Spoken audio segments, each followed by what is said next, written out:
Acabé medio universo en un instante, con el guantelete no hay quien se me plante, pero yo siempre trato de hacer el bien, convirtiendo el universo en un Edén.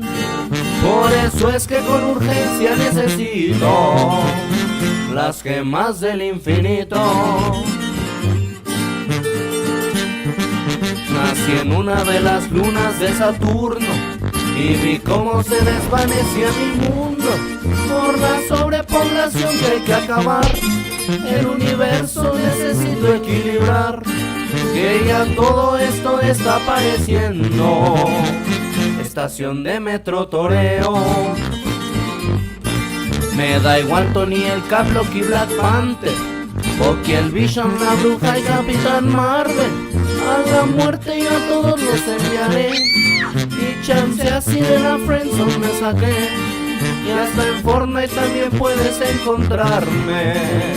Yo soy Thanos el titán. Yo soy Thanos el titán. Yo soy Thanos el titán. Yo soy Thanos el titán. Yo soy Thanos el titán. Y échele, compa.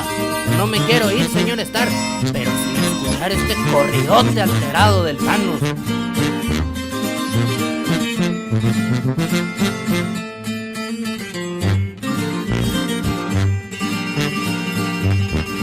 Ya luego yo quiero una vida sencilla, en una granja lejos de la chicardilla, de Adam Warlock y de Deadpool también, y de paso el otro Capitán Marvel. Todos ellos han podido derrotarme, pero a Thor pregúntenle.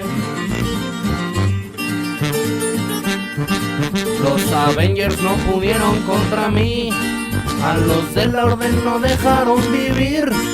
Después a mi hija yo mismo liquidé, y con su novio antes un tiro me eché. Y así piensa ese chico que desintegro, que él tiene problemas con su suegro. Soy el ser más fuerte del universo, un engendro morado muy perverso. Ahora a ver qué se les ocurre hacer. Escuché que Narnia no se va a meter. Yo solo quiero que siquiera se atrevan contra Thanos el titán. Yo soy Thanos el titán. Yo soy Thanos el titán. Yo soy Thanos el titán. Yo soy Thanos el titán.